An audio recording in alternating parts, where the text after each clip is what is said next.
Basically हम लोग जाते हैं ना, 150 क्वेश्चन है आपका, 150 मार्क्स का है। और 150 मार्क्स में अगर हम लोग देखते हैं, लास्ट ईयर 91 कट ऑफ गई थी, है ना।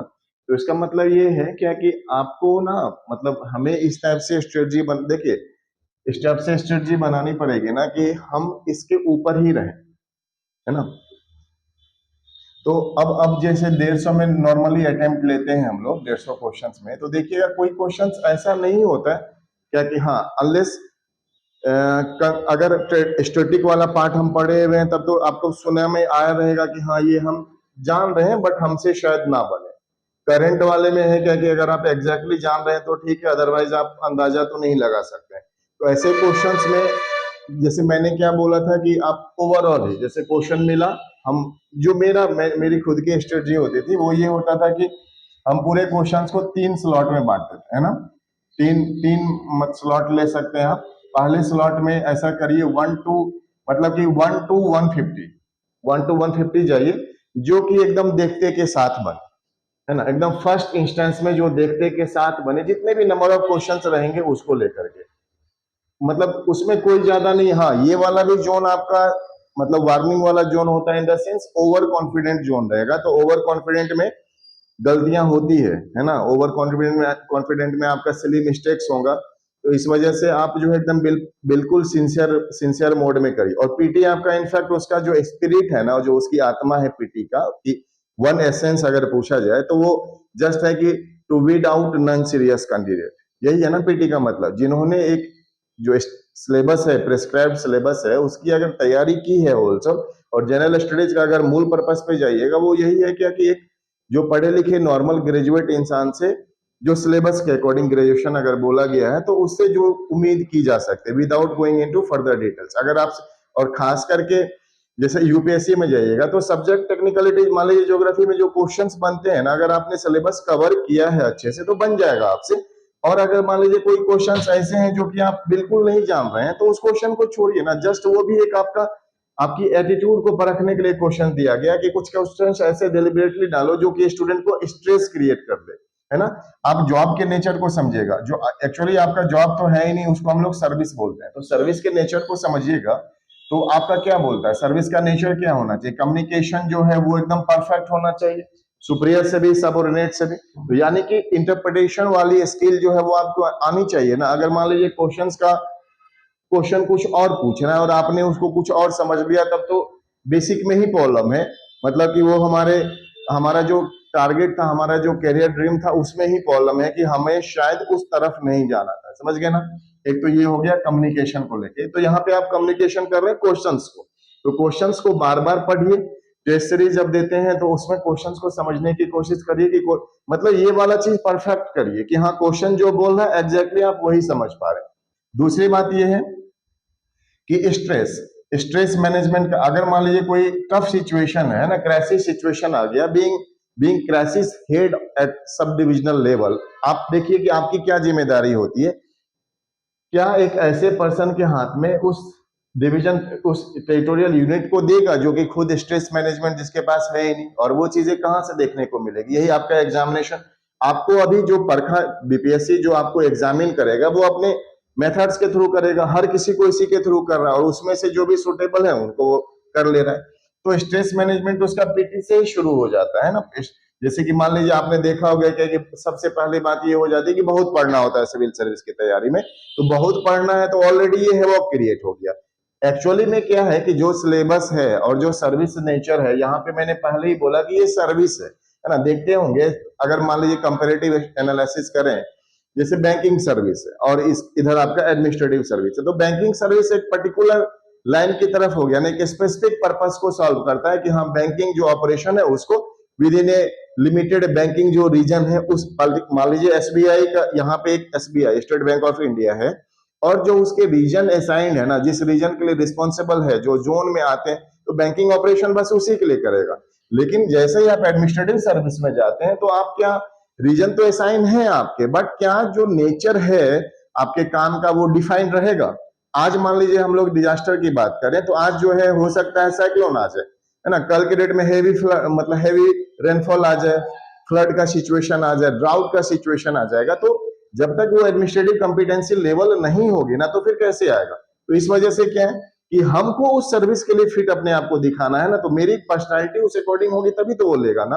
तो इसलिए क्या है, स्ट्रेस मैनेजमेंट। मान लीजिए पीटी में 5-6 क्वेश्चन ऐसे दे दे, लेट से 10 क्वेश्चन 150 में आपको 10 क्वेश्चन ऐसे दे दिए जो कि सुने ही नहीं है आपने। पहला मान लीजिए पहला क्वेश्चन पढ़ा, मैं एक्सट्रीम सिचुएशन पे जा रहा हूँ, फर्स्ट क्वेश्चन पढ़ा जो कि लगा क्या कि भाई ये क्या हो गया, और मतलब एग्जाम देने के लिए आऊं, मेरी शुरुआत ही खराब हो गई। अब वहां से क्या हो गया, क्या वो क्वेश्चन आपका सिलेक्शन डिसाइड कर रहा था? सिलेक्शन आपका ये 91, अगर आपके पास इतना कॉन्फिडेंस है और इतनी कॉम्पिटेंसी लेवल डेवलप हो गई है, 91 में 91 बनाइए ना, विथ 100% एक्यूरेसी, एक भी नेगेटिव, यहां तक ये एक्सट्रीम लेवल पे चांस है ना। तो यानी कि 60 क्वेश्चंस तो ऐसे ही आपसे नहीं बनने वाला था, मतलब आप छोड़ भी देते, और अगर ये एज्यूम करते हैं क्या कि आपसे एक भी नेगेटिव नहीं होगा, तो समझ गए ना।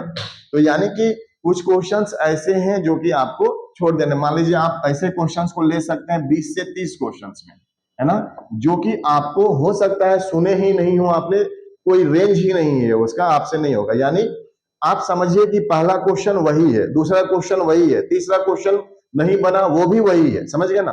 तो आपको क्या करना है ना कि स्ट्रेस बिल्कुल नहीं लेना, और दिमाग में ये एकदम एक जो ड्रीमिंग सिचुएशन है ना आपका, क्या कि नहीं ये क्वेश्चंस मेरा सिलेक्शन डिसाइड नहीं कर रहा है, और मान लीजिए 5वां क्वेश्चन बढ़ा ना, तो वहां पे वही कॉन्फिडेंस लेवल रखिए जो कि पहले एग्जामिनेशन हॉल में एंटर होने से पहले कर रहे थे, या फिर अपने तैयारी के दौरान कर रहे थे। तो 5वां क्वेश्चन से बनना शुरू हो गया, और समझ गए ना, सिचुएशन ऐसा आ जाएगा क्या कि अगर 4 क्वेश्चन आपके लिए हैवी हैवॉक क्रिएट कर दिया, तो 5वें में असर दिख जाएगा उसका, है ना। तो सिचुएशन को कंट्रोल करना है आपको, क्योंकि आप एडमिनिस्ट्रेटिव सर्विस के दौरान भी आपको यही करना है थ्रू आउट योर कैरियर, जहां भी जिस पोस्ट पे भी रहेंगे ना, जिस भी डिपार्टमेंट में रहेंगे, आपको स्ट्रेस मैनेजमेंट ही करना है, सिचुएशन को कंट्रोल करना है, सिचुएशनल पावर आपको दिखानी है, सिचुएशनल रिस्पॉन्सिबिलिटी दिखानी है। दैट्स वाई क्वेश्चन के नेचर को समझिए, यहाँ पे प्रीटी वही है चीज है आपका, कि जो एक बेसिक इनपुट्स है ना जिनके पास, बेसिक एक जो कैरेक्टरिस्टिक्स है जिस स्टूडेंट के पास, तो उनका वो वेलकम करते हैं। और मतलब बहुत ज्यादा आपको इसमें जानने का भी जरूरत नहीं है, बस ऐसे इतने क्वेश्चंस जानिए क्या कि वो 150 में आप मतलब 120 तक करने में सक्षम हो इजिली, समझ गए। तो स्ट्रेस मैनेजमेंट आ गया, और जो पर्पस है ना पीटी का, बस वही है, weed out non serious candidate. आप जैसे ही ये चीज ध्यान में रखिएगा, मान लीजिए जितने भी लोगों ने फॉर्म भरा उससे मतलब नहीं है, या जितने भी लोग पढ़ाई कर रहे हैं, अगर आपको ज्योग्राफी में प्रेस्क्राइब्ड सिलेबस है और आप पढ़ने लगे ऑप्शनल के टाइप में, तो वो भी आपका नॉन सीरियसनेस है, समझ गए ना। अगर आप पढ़ रहे हैं, बहुत घमासान मचा के पढ़ लिया ज्योग्राफी और मैप का ज्ञान ही नहीं है, तो वो भी आपका नॉन सीरियसनेस है ना। तो जो चीज इंस्ट्रक्शन के तौर पे बतलाया गया है, क्लास में हो चाहे एग्जामिनेशन हॉल में हो, उसका तो स्ट्रिक्टली पालन करिए, क्योंकि आपको यहाँ पे क्या है कि सर्विस नेचर को देखते हुए आपको अपने सीनियर्स की बात को माननी है, और फिर जो ऑफिशियल बातें हैं उसको माननी है, और फिर अपने सबऑर्डिनेट को भी उस डायरेक्शन में इंस्ट्रक्शन देना है, समझ गया ना। तो ये सारा चीज होता है, जिसमें कि मूल पर्पस ये हो जाएगा कि to weed out non serious candidate. तो अपने आप में हम सिंसियरिटी, अगर मान लीजिए क्वेश्चन में नोट करेक्ट पूछा और हम करेक्ट कर दिए, तो मेरा तो सीरियसनेस रहा ही नहीं, चाहे एग्जामिनेशन में बाहर खिड़की के बाहर कोई लड़ाई कर रहा हो या फिर कुछ और इश्यू हो, और आप सिचुएशन को ओवरकम करने दे दिए, है ना। बहुत बहुत चीजें ऐसी होती है कि ओएमआर मान लीजिए 10 नंबर का क्वेश्चन है, और ओएमआर आप कलर कर रहे हैं, तो उसमें क्या करेंगे, 10 में 2 कर दिए, तो हो गया आपका नेगेटिव हो गया, तो वो भी तो नॉन सीरियसनेस है ना। तो ये सारा चीज आपको ओवरकम करना पड़ेगा इस मतलब मॉक टेस्ट के दौरान, है ना। टेस्ट सीरीज जो कंडक्ट करवाया जाएगा उसमें आपको 100% एक्यूरेसी लेके आनी पड़ेगी, इन द सेंस 100% परफेक्शन के साथ, इन द सेंस कि मतलब जो सिली मिस्टेक्स हैं वो ना हो, क्वेश्चंस को हम समझें, है ना। नोट है तो नोट को पढ़ेंगे, वहां पे जैसे क्वेश्चंस में जब आप कर रहे हैं तो नोट लिखा, हालांकि इंस्ट्रक्शन दिया जाता है कि आप क्वेश्चन बुकलेट पे कुछ ना लिखें, बट लिखिए वहां पे, नोट को अंडरलाइन कर लीजिए, समझ गए ना। तो वो सब आपका एक बैक फोर्स है जो कि आपको इस एटीट्यूड के साथ एग्जाम में क्वेश्चन को सॉल्व करना है।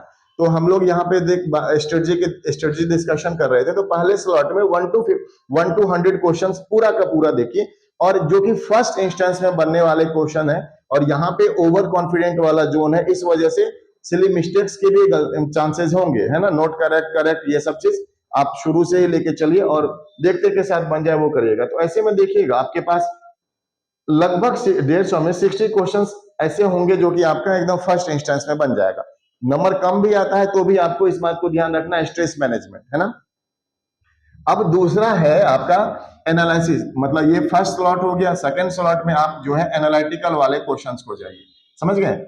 एनालिटिकल वाले क्वेश्चंस में आप देखिएगा कि जहां पे कि आप रटने वाली बात नहीं थी, जहां पे क्या कि बिल्कुल थोड़ा सा मतलब कि एकदम क्वेश्चंस को केयरफुली पढ़ना है एनालिसिस वाले एस्पेक्ट के साथ, तो यहाँ पे भी आप इजिली 30 to 35 क्वेश्चंस कर पाएंगे, समझ गए। और तीसरा स्लॉट होता है जो कि आपका मोस्ट कंसर्निंग वाला क्वेश्चन, जहां पे कि अब आपको बहुत ज्यादा सोचने की जरूरत है ना। और जो बना ना फर्स्ट स्लॉट में जो बना, आप OMR को भी कलर कर लीजिए। मान लीजिए पहला बना, ठीक है, बीच में गायब हो गए 5, छठा बन रहा है ना आपसे, तो छठा कलर करिए। और कलर करते समय ध्यान से रखिएगा, देखिए क्या होता है फर्क।